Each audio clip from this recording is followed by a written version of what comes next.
21 minutos, arrancamos en otro bloque más de La Resistencia. ¿Con qué arrancamos esta semana, Horacio? Arrancamos con un tema que es bastante controvertido porque bien se sabe que días atrás la Corte de Estados Unidos decidió considerar que tanto el fallo de Roe vs. Wade como el de Planned Parenthood vs. Casey ya no iban a ser considerados como parte y antecedente fundamental dentro de lo que es su sistema jurídico. En ese sentido, el aborto procurado deja de considerarse un derecho con resguardo constitucional. Esto permite a la postre que los estados vuelvan a recuperar su potestad legislativa en dicha materia.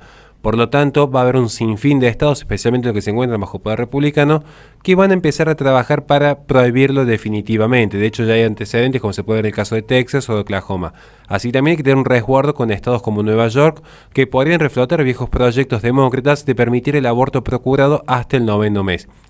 Y en este sentido yo quiero hacer una salvedad muy especial, porque ciertamente se ha venido trabajando hace tiempo por un grupo de intelectuales una sana crítica al sistema del laicismo y el secularismo propio de los estados posterior a la Revolución Francesa. ¿Y por qué quiero tocar esta noticia vinculado a una gran victoria dentro del espacio pro vida de los últimos días? Porque existe una secta satánica que defiende el aborto ritual, y esto es lo que permite que a través de las enmiendas de la libertad de culto pudiera permitirse, incluso en aquellos estados que lo prohibiesen expresamente. Cito el caso particular de Texas. Ya tiempo atrás supe dar una noticia al respecto, pero ahora se ha reflotado desde las cuentas y los sitios web oficiales de dicho templo. El argumento de estos satanistas es que, si se considera al aborto como un ritual religioso, el gobierno no podría intervenir legalmente ni cargar a los pacientes con requisitos previos. De hecho, de todas las reacciones pro aborto que se han visto generadas en las últimas horas por la inminente anulación que generó el fallo en relación a Dobbs versus Jackson, lo que se expresa es que de estas reacciones la más reveladora es justamente la del templo satánico, que por cierto ellos dicen que en realidad no es que sean técnicamente satanistas, es simplemente un nombre artificial, porque lo que ellos defienden es la ilustración, la ciencia, las luces de este siglo. Un mensaje un poco particular que además de uno puede engañar cuando ingresa. Pero lo cierto es que objetivamente ellos se definen como satanistas y está bien llamarlos así. Ellos sostienen que en realidad el velar por el acceso al aborto en términos religiosos forma parte de los derechos inherentes a todo ciudadano dentro de un estado laico y secular. Este es su gran argumento. Esto sería una estrategia de reclutamiento con la que esperan vincular a su organización a miles de feministas, ecologistas, transhumanistas y cualquier tipo de ciudadano en favor del aborto procurado. El templo satánico en su sitio web informa sobre su compromiso a garantizar el acceso al aborto ritual para sus miembros en aquellos estados de Estados Unidos que prohíben, y cito expresamente, prohíben el aborto, pero otorgan excepciones para casos de incesto o violación. Estarían utilizando los vericuetos legales para permitir dicha práctica. Los satanistas ya habían lanzado esta estrategia ya en el 2021 ante la aprobación de una ley pro vida, insisto, en el estado de Texas. Lo más revelador de este episodio es que los principios satánicos que invocan, además del aspecto ritual, es idéntico a una serie de discursos propios de ideologías del siglo XVIII en adelante.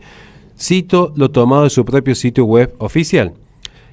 El propio cuerpo es inviolable, sujeto únicamente a la propia voluntad. Uno aquí podría establecer rápidamente los vínculos con otros espacios ideológicos. Pienso cómo se promovió el aborto procurado en Argentina cuando se dice mi cuerpo, mi decisión. Se trata de darle más libertad a la mujer, se trata de que el Estado respete, no imponga su credo. Bueno, esto es lo que están defendiendo los satanistas en este momento ante el retroceso de lo que ha sido las políticas antinatalistas con el último fallo de la Corte. Sí quiero remarcar un punto ya para no extender tanto el bloque, pero creo que es necesario, ya que si vamos a hablar de religión, poner también la otra versión para que la gente pueda tomar su decisión, en donde se puede hallar una mayor cercanía a la verdad. Cito, el aborto es un sacramento demoníaco. Esto fue lo que dijo el arzobispo en San Francisco. Tras señalar las características que hacen del secularismo una religión propia, y esto es algo que estamos trabajando para nuestra próxima conferencia que vamos a tener en YouTube en torno a filosofía de las religiones, donde se observan los que son los dogmas infalibles, los rituales, las veneraciones, los credos, el Monseñor Cordiolone afirmó que el aborto se ha convertido en un sacramento sagrado para esta gente, la doctrina y la práctica sobre las cuales se están construyendo todo un sistema de creencias que actualmente el propio secularismo norteamericano alberga. En su homilía reciente comparó el aborto con las religiones paganas demoníacas que sacrificaban a los demonios a sus propios hijos, derramando sangre inocente, algo que, por cierto, aunque alguien puede llegar a imaginarse de repente un gran templo de Moloch y llevando niños allí, parece a veces un poco caricaturesco, incluso exagerado, pero si uno empieza a observar cómo funciona realmente en la filosofía de las religiones el sistema axiológico, va a notar que no hay un error en este punto. ¿Por qué lo quiero remarcar?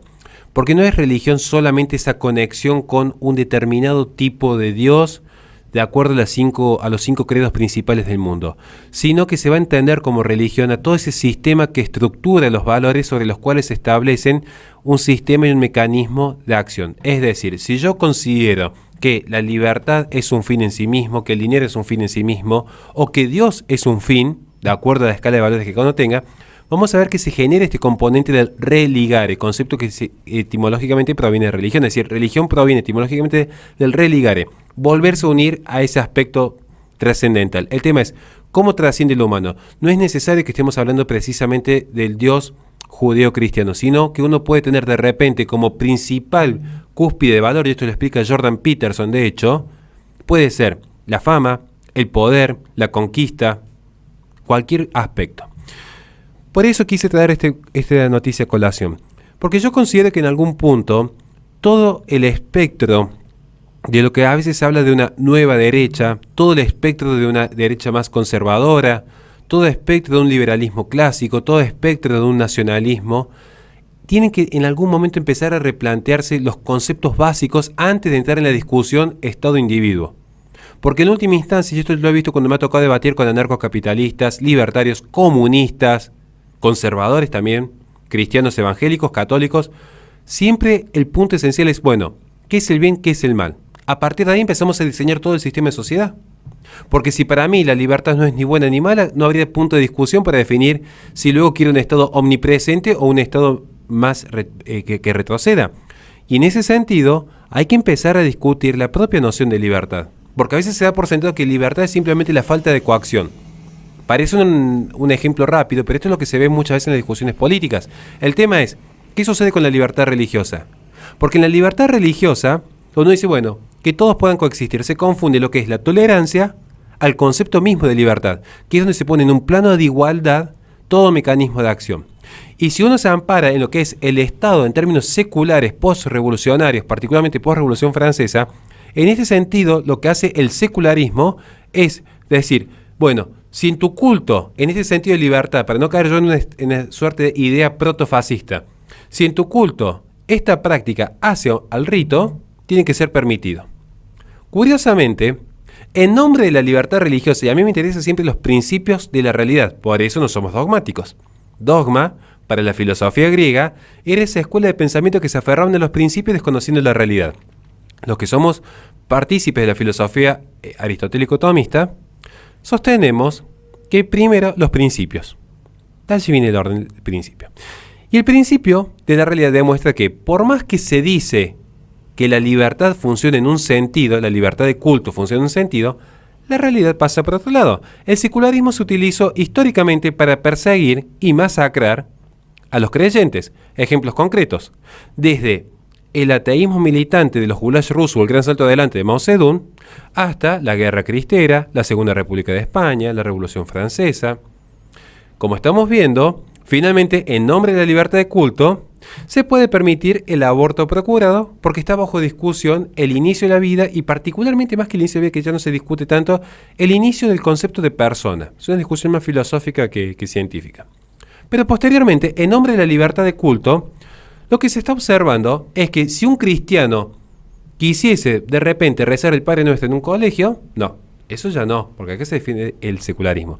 Yo digo, en algún momento la sociedad tiene que empezar a reaccionar. Si queremos volver a esa sociedad occidental de un estándar de gloria que permitía romper el relativismo, es decir, objetivamente la civilización occidental está un paso más allá de las demás, por esto que es lo que lo define, particularmente el concepto de lo bueno, lo bello y lo cierto, insisto, hay que empezar a repasar sobre qué está erigida la sociedad occidental. Si es sobre un concepto relativista de la libertad, o si es que en verdad la libertad proviene en primer lugar del uso virtuoso del libre albedrío. Porque en un uso virtuoso del libre albedrío vamos a ver que este tipo de discusiones no se darían. Porque más allá de que si uno es católico o no es católico, la discusión está en torno al sentido común.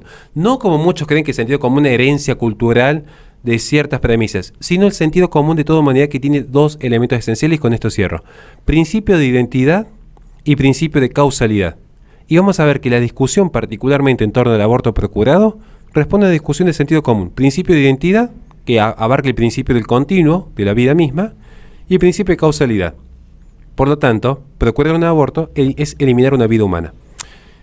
¿Cómo se puede permitir esto legitimado? Utilizando la libertad de culto. Quizás haya que repasar estos conceptos para ver si muchos cristianos están siendo fagocitados por el mundo antes de someterse a su verdadero Dios. Nada más y muchísimas gracias. Y no olvidemos, hablando de libertad religiosa, lo que se considera libertad religiosa con lo que está sucediendo, por supuesto, en África en estos momentos, la cantidad de actos religiosos contra el cristianismo, y particularmente en Europa, con todo el ataque que hay, ¿no? Y que se lo considera, bueno, es parte de su cultura, es parte de su religión, por tanto, no hay que juzgarlo.